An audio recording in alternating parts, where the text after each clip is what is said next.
Bonjour tout le monde, j'espère que vous allez bien.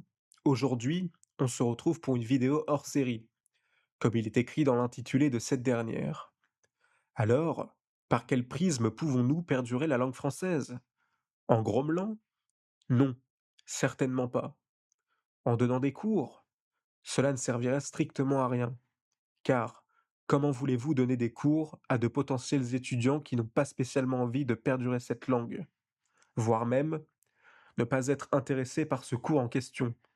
En somme, cela n'a tout bonnement aucun sens. Alors comment s'y prendre? En sachant pertinemment que la plupart des gens préfèrent garder leur savoir pour eux-mêmes plutôt que de le partager. C'est un fait, non une croyance. Par ailleurs, cela me fait penser à la pièce de théâtre de Molière intitulée Les femmes savantes. Dans cette dernière, nous pouvons amplement constater que les femmes se moquaient ouvertement du manque de culture de certains. Mais ce qui était le plus paradoxal, c'est que ces dernières ne voulaient pas que ces mêmes personnes de peu de culture aient accès à la connaissance.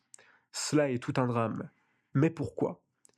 Car c'est le fait même d'avoir plus de culture qu'un autre. Par extension, cela n'est pas un drame, et soyons très clairs là-dessus, ce n'est pas mal vu non plus, mais ce qui ne va pas est tout simplement le fait de rabaisser, voire d'humilier, et de dominer l'être inférieur à votre culture. Cela est pire que tout.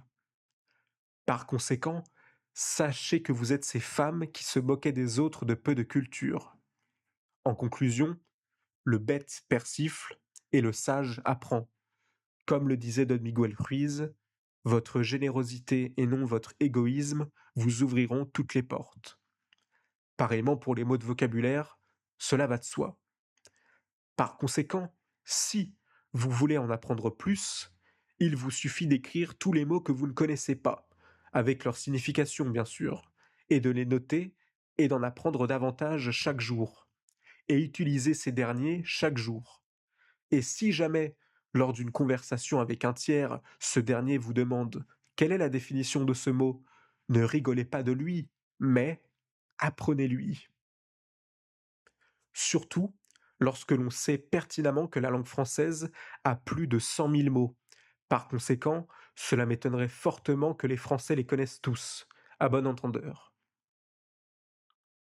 Néanmoins, vous devez vous méfier de ceux qui utilisent le verbe à des fins de manipulation, pour ainsi dire, vous impressionner.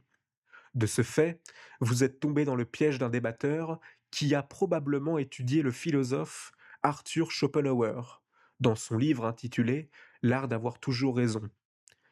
Il en avait brièvement parlé dans son opuscule.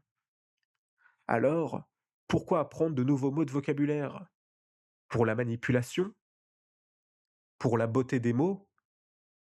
Pour gonfler son orgueil? Non, rien de tout cela, ou presque.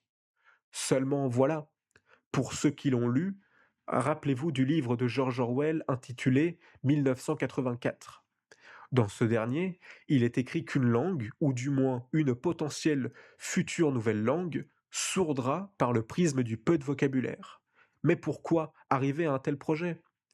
Bien, tout simplement, lorsque vous retirez des mots d'une langue, notamment la langue française, qui, je le rappelle, comptabilise plus de 100 000 mots, bien, vous ne pourrez plus raisonner comme autrefois, avec un choix presque infini de mots.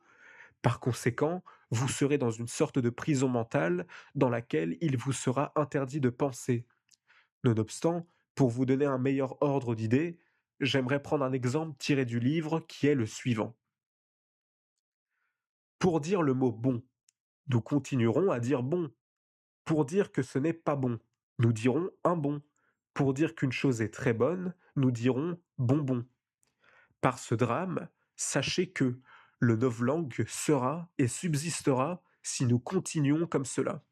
De plus, si nous croyons à ce que cette dystopie nous dit, il ne restera plus que deux langues, le novlangue et l'anglais. Nous sommes forcés de constater que cette dystopie est bel et bien là. Du moins, nous sommes progressivement en train de voir toute la partie cachée de l'iceberg. D'ailleurs, ce qui est assez drôle dans la nomination de cette nouvelle langue est que nous utilisons déjà le novlangue pour la citer, car novlangue veut en réalité dire nouvelle langue. En conclusion, tout cela existera par notre faute. Nous devons apprendre à apprendre et partager ce que l'on sait. Comme je le dis tout le temps, apprendre des plus grands pour devenir plus grand que ces derniers.